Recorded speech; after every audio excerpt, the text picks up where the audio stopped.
In this presentation, we've talked about the different kinds of funders that your organization can apply to, from private to family to government.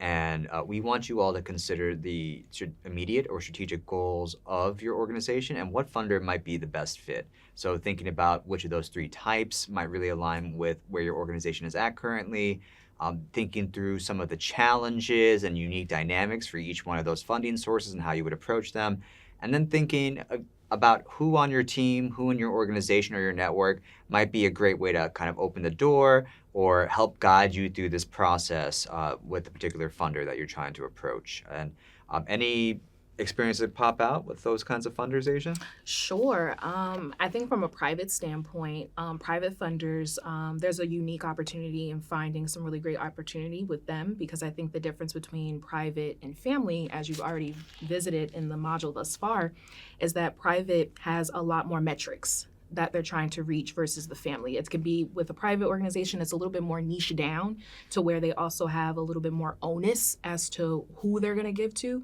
Whereas with family foundations, is a lot more stakeholders involved in making that final decision. And also with private organizations, you have a little bit more accessibility to reach them. And so it makes for a unique opportunity to find the right funding opportunity because all money may not necessarily align with your nonprofit's mission and values. But private funders also aren't necessarily attached to a company. They also can be individuals themselves when we think about investors and the different types of investors. So that's what comes to mind for me in terms of accessibility. Absolutely, absolutely. And yeah, I think, family foundations, private foundations is a lot easier to kind of open the door. They will have their set funding periods, but they hold the purse so they can open up the purse strings whenever they want. So even if you start a relationship with a funder outside of those funding periods, they might be able to support your agency in other ways, whether it's direct financial contributions or a grant, or connecting you to someone else, or in kind, et cetera. Government is typically a lot more rigid just because it is a public resource. They really adhere to those funding deadlines. So there's no emailing the government saying, oh, Right. I had the flu, my kid was sick all week, we weren't able to make the deadline, just because they can't make exceptions for one. They're pretty strict on those deadlines.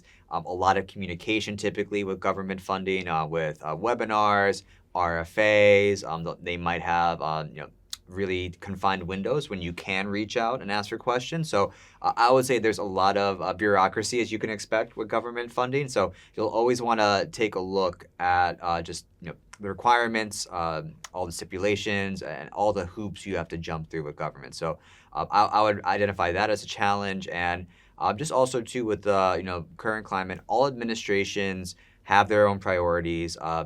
Congress does pass appropriation bills. Certain programs can either be expanded, be created, or just cease, depending on some of those legislative priorities. But then the executive branch also has a lot of control over the priorities of those executive agencies like the EPA, USDA. So politics is a part of any nonprofit, from the local level up to national. So you always want to have your finger on the pulse. And certain administrations will be a little bit more conservative with the public funding that's available and what they want to fund, and others will be on the other end of the spectrum. So always just keep that in mind, and just be aware of what's out there. I will say that state and federal are two different entities where in our current climate we're seeing a lot of state funding sources kind of open up just to kind of backfill what currently is a little bit of a dearth in federal opportunities. So again, politics is at all levels. You always want to be engaged and just be aware of what's being offered at every level of the food chain in politics. Absolutely. I also want to speak to the positive aspect of engaging with the government for funding, as well as the point that you made about them being super rigid. With the rigidity, also comes with a lot of positive outcomes with that because it allows you as an organization to maintain and streamline exactly what the need is that you want to have met. But then also that tracking and monitoring that we've talked about throughout this course thus far. The fact that the government funding apparatus has it built into their system to make sure that they're having conversations with your nonprofit, that you're meeting certain metrics. That's a positive, approach in and of itself because it kind of alleviates you as the nonprofit to manage those things on your own. You do have a funding partner that's holding you accountable right?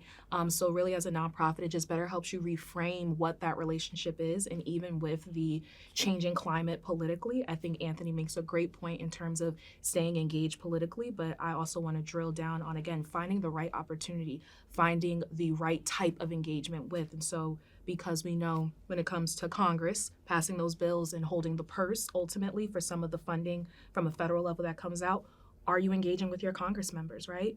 Are you engaging, and when I say Congress members, whether that's a House rep, whether that's a district leader, or whether that's a senator in and of itself, these are also folks that you want to be sure to stay into communication with as well, because they may be able to point you in the direction of what some of those federal metrics are that they're trying to reach for funding, or even be able to recommend right opportunities that you should be looking at if it's not readily available that fits within your community. And so staying engaged with Congress folks is also super imperative as a nonprofit. 100%. And I think, again, that relationship pays dividends in multiple ways, whether it's for a specific government RFA or, just having the ear of folks who might be able to help move funding one way or the other to address certain local causes.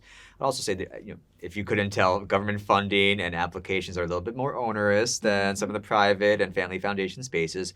But the flip side of that is there's just a level of recognition when an agency is able to get federal funding. It definitely shows a level of organizational maturity, a level of administrative aptitude. You're able to really adequately explain why your organization is fitting some of these more overarching goals that the government is typically trying to achieve with these funding. And a lot of organizations will leverage the fact that they get a major USDA or EPA grant to other funders and say, hey, we got a major 4-year grant. It's giving us hundreds of thousands of dollars. We cleared the bar with the rigor, with the peer review of government sources. So you can have a greater sense of confidence that we are legit and our organization does make that impact in our community. Absolutely. And in closing, that speaks to a lot of the compatibility between the type of funder that you choose in terms of your goals as a nonprofit. So as you continue to reflect, understand which funding type just seems most compatible with your goals,